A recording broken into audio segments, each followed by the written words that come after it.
Step into Value Zone. Value Zone. Hypermart. Buttoncheru. కానీ first చెప్పడం చూపించడం అంతా వీడియో కాల్ ద్వారానే. ఇంట్లో ఎలాగైనా చెప్పాలి ఏదో టైంలో. సో నాకు మైండ్ అలానే పనిచేసింది అదే టైం. ఇప్పుడు ఎలానే చెప్పేసేయాలి, నేను దాచుకోలేకపోతున్నాను ఎక్కువ రోజులు అని చెప్పేసి. సో అటు వాళ్ళకి చెప్పకపోతే అది మంచిది కాదు, చెప్పాలి ఖచ్చితంగా. సో అమ్మాయి ఏం చెప్పి రేపు పొద్దున్న తెలిస్తే వాళ్ళు బాధపడితే చాలా బాగోదు కదా అని చెప్పేసి నేను అప్పుడే చెప్పేసాను. మోసం చేసినట్టు ఉంటుంది ఫ్యామిలీని కూడా. సడన్ గా చెప్పినా కూడా వాళ్ళకి అర్థం కాలేదు, ఫస్ట్ అర్థం కాలేదు. అర్థం అవ్వకపోతే మళ్ళీ మార్నింగ్ మళ్ళీ వాళ్ళే కాల్ చేశారు. ఏంటో కాల్ చేసి ఏదో చెప్పేవారు రాత్రి, ఏం అర్థం అవ్వలేదని కాల్ చేస్తే నేను చెప్తానులే అమ్మ, ఇంటికి వస్తున్నాను, ఇంటికి వచ్చిన తర్వాత మనం కూర్చోబెట్టి డీటెయిల్గా చెప్తా ఏంటి అని. సో వెళ్ళాను, ఇంటికి వెళ్ళేసి కూర్చోపెట్టి, చెల్లిని కూర్చోపెట్టి, వాళ్ళని కూర్చోపెట్టి క్లారిటీగా ఇది ఇలా ఉంటుంది, ట్రాన్స్ ఉమెన్ అంటే ఇది ఇది ఇది ఇది అంటే అలా షాక్ అలా చూస్తున్నారు. చూస్తే ఇంకేముందమ్మా, నేను కంప్లీట్గా ఇంక నేను పెళ్లి చేసేసుకుందామని ఫిక్స్ అయిపోయాను కంప్లీట్గా. ఇంకా మీరు ఏం చెప్పినా నేను వినే పరిస్థితి అయితే లేదు. నేను ఫిక్స్ అయితే అయిపోయాను. మీరు ఒప్పుకోవచ్చు, ఒక 6 నెలలు పట్టొచ్చు, సంవత్సరం పట్టొచ్చు, ఎన్నైనా పట్టొచ్చు, కానీ తనే నా వైఫ్ లైఫ్ లాంగ్. వేరే అమ్మాయిని చూడడం అలాంటివి ఏం చేయకండి. నేను రాను కూడా చూడడానికి. నేను అమ్మాయిని మనసులో పెట్టుకుని వేరే అమ్మాయి పెళ్లి చూపులకి వెళ్తే చాలా బాగోదు, చాలా మంచి విషయం. చిన్న ఇన్సిడెంట్ వల్ల ఆగిపోయింది. అంటే మా ఫ్యామిలీలో ఒక ట్రాజడీ లాంటి జరిగి, సో దానివల్ల 1 year చేయకూడదు కదా, సో అయిపోలేదంటే ఇయర్ అయిపోవాలి. యాక్చువల్గా తనకైతేనే నేను చేసుకుందామని అట్లా ఫిక్స్ అయ్యా, కానీ తెలియలేదు ఎట్లా మ్యారేజ్ అంత సడన్ ప్లాన్. సడన్ గా 11 months అయిందండి. నేను అందుకే ఇంకొక 2 years ఆగుదాము అని అన్నాను. లేదు, నాకు టైం వేస్ట్ చేయడం ఇష్టం లేదు, నువ్వే నా లైఫ్ అంటే. నన్ను ఆయన చూశారు పర్టికులర్లీ, నా దగ్గరే ఉండి మాట్లాడడము. నేను చాలా టెస్టులు వేసాను ఆయన్ని. అసలు ఒక మాట, ఇలా పరిచయం అయిన తర్వాత కూడా మీరు భిక్షాటనకి వెళ్ళే వాళ్ళ? పరిచయం అయ్యి మా మ్యారేజ్ కి తర్వాత కొంచెం రోజుల వరకు వెళ్ళాను, తర్వాత ఇప్పుడైతే వెళ్ళట్లేదు.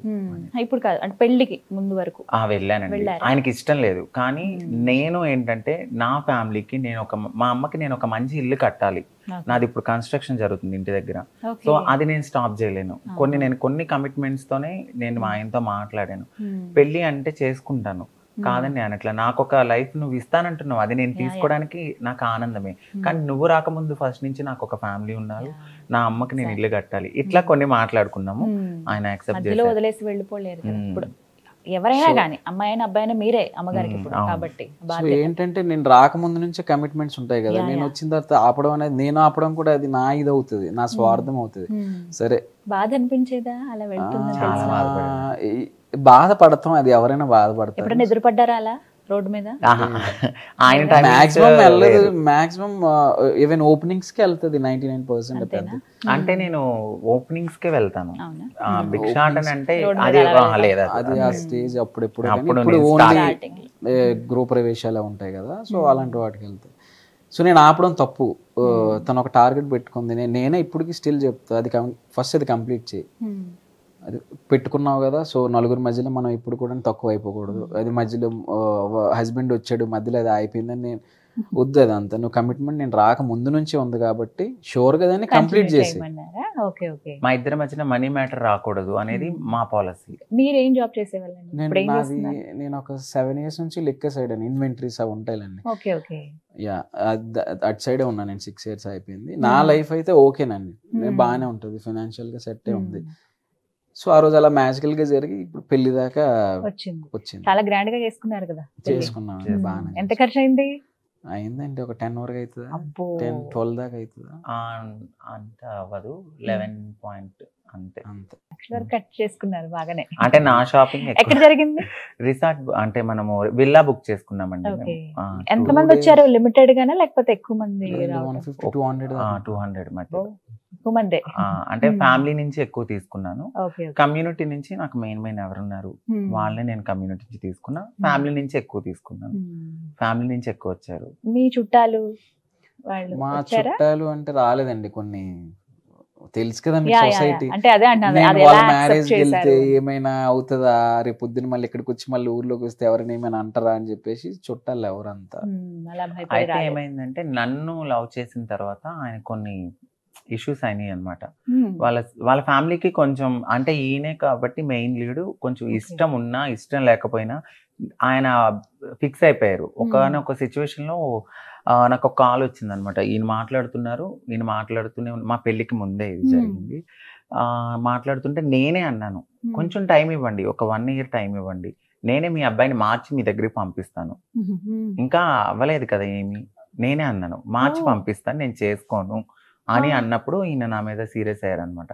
నేను నా ఫ్యామిలీని నేను మార్చి నేను నిన్ను పెళ్లి చేసుకోవాలని చూస్తే నువ్వు వాళ్ళకెందుకు హోప్ ఇస్తున్నావు అంటే, తెలుసు నాకు ఈ సిచ్యువేషన్స్ జరుగుతాయి, నేను చూశాను.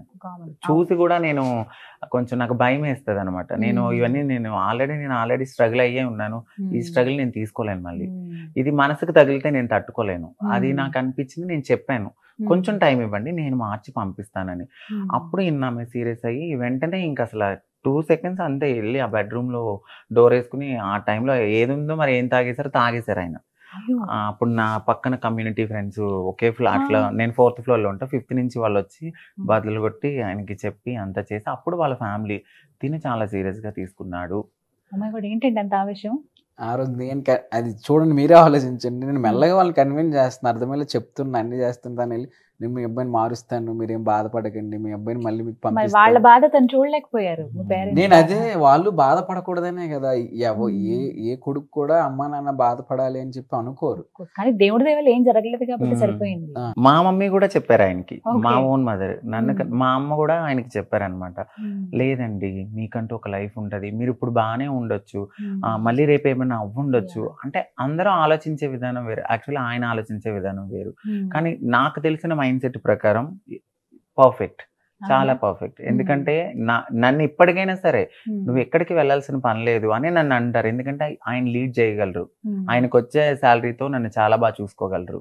ఆ నమ్మకం అయితే నాకుంది. నాకున్న చిన్న కమిట్మెంట్ వల్ల నేను వెళ్ళాల్సి వస్తుంది అంతే తప్ప నాకైతే ఏం లేదు. ఫర్దర్ గా ఇంకొక కొన్ని రోజుల్లో నేను మానేస్తాను. Happy life. ఇదే ఓపెనింగ్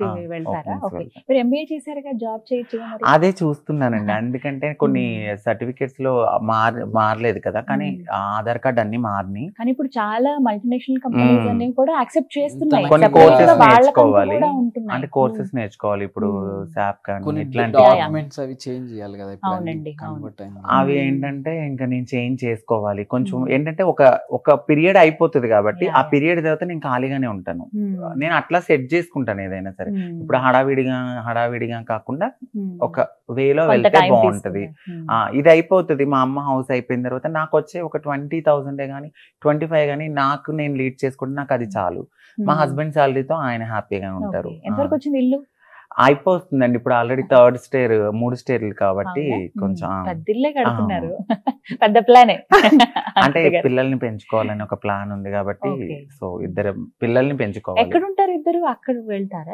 లేదు, అంటే రేపు వాళ్ళ ఫ్యూచర్ లో వాళ్ళకి కట్నాలు ఇవ్వడానికి వెనక పెద్ద మామూలుగా లేదు కదా ఆలోచన. పెద్ద గోడ కడుతుంది కంచుకోవాలి ప్లాన్.